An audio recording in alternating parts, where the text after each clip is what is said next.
Na prisão, quando eu estava na Síria, teve muito... Foi até um momento bem interessante, cara, da minha experiência lá na Síria, porque eu tinha acabado de ser preso, né? Para quem não sabe, eu fui para a Síria fazer uma reportagem, sou jornalista, fui para a Síria fazer uma reportagem sobre a guerra.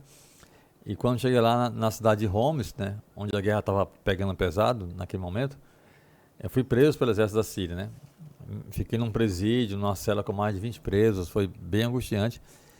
E eu tinha acabado de entrar no presídio, né, ou seja, não tinha nenhum amigo ainda ali. E surgiu uma curiosidade muito grande, natural, né, deles em relação a mim. Eu era o único estrangeiro na cela, o único jornalista, o único que não era da região, enfim, o único que não era muçulmano. E que não falava a língua dele. E não falava árabe. E graças a Deus tinha um cara que falava inglês lá dentro, que virou meu irmão lá, o Amar. E aí, assim que eu entrei na cela, os caras ficaram muito curiosos a meu respeito e rolou meio que uma entrevista coletiva, né? Eles faziam perguntas em árabe, o Amar, que falava inglês, traduzia para o inglês, eu respondia para ele em inglês. Assim a gente foi conversando. E aí os caras perguntaram, né? Por que eu estava ali, de onde eu era, minha profissão, se eu tinha família, não sei o quê. E aí, desses 20 presos, mais ou menos, que estavam na nossa cela, tinham, acho que uns 5 ou 6 com a roupa tradicional do Islã. Essa camisa. A galábia, chama galábia do homem, né? Desdécha em árabe. Seria galábia, assim. Acho que porque tem umas coisas que são diferentes, a maneira de falar pode ser. Do Egito. Que aquele vestido, aquela roupa grande, né? O vestidão, né? E se o cara tá com aquela roupa é porque ele é mais tradicional, mais conservador, né? E aí um desses caras de galábia perguntou se eu tinha religião. Obviamente eu sabia da importância que o povo muçulmano dá para a religião, né? O cara perguntou se eu tinha religião, eu falei que sim.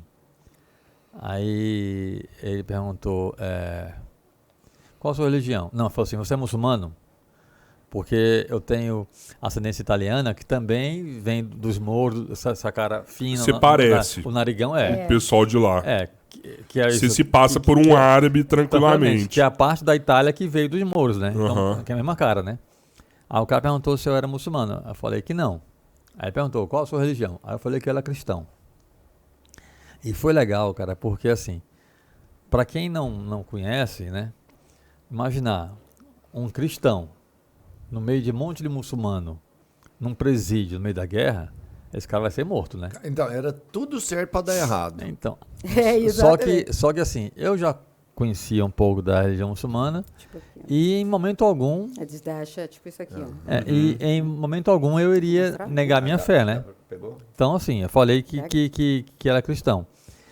E, cara, isso, repetindo, né? Aconteceu poucos minutos depois de eu ser preso, de eu entrar no presídio. Ninguém ali me conhecia, não tinha nenhum amigo lá.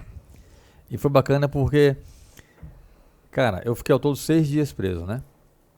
Um dia eu passei numa delegacia e 5 dias do presídio. Em nenhum momento na nossa cela, em momento algum, eu me senti ameaçado, agredido, desrespeitado. Você estava mais seguro lá dentro que lá de fora. Os caras me confortavam. Tinha dia que eu estava desesperado, não queria comer. Eles iam dizer, cara, você precisa comer, você vai ficar doente se você não comer. Se você ficar doente aqui dentro não é bom, não sei o quê. Então, assim, eu fui muito... O livro que eu escrevi sobre isso, né, o Dias de Inferno na Síria, eu falo muito disso, assim, que foi uma história muito angustiante, sofrida, lógico, né, tudo que eu passei lá dentro, mas do ponto de vista humano foi muito rico, sabe, cara? A experiência que eu tive lá, eu sempre chamo, né, os meus irmãos muçulmanos, assim, foi muito bacana, sabe? Me senti confortado, amado, sabe? Pessoas que eu tinha acabado de conhecer e naquele ambiente de sofrimento, de violência, de guerra, esse ponto essa experiência humana, espiritual, até falando também, né, com eles, assim, pela religião, foi muito bacana, cara. Mas você acha que se você tivesse declarado um ateu lá dentro, o tratamento seria diferente? Não sei. O fato de não acreditar em Deus? Não sei. Eu acho que poderia ser diferente se eu fosse americano, por exemplo. Porque naquele momento o povo sírio, não pela religião, mas pela questão dos americanos terem essa postura política contra a Síria e pior, a favor de Israel.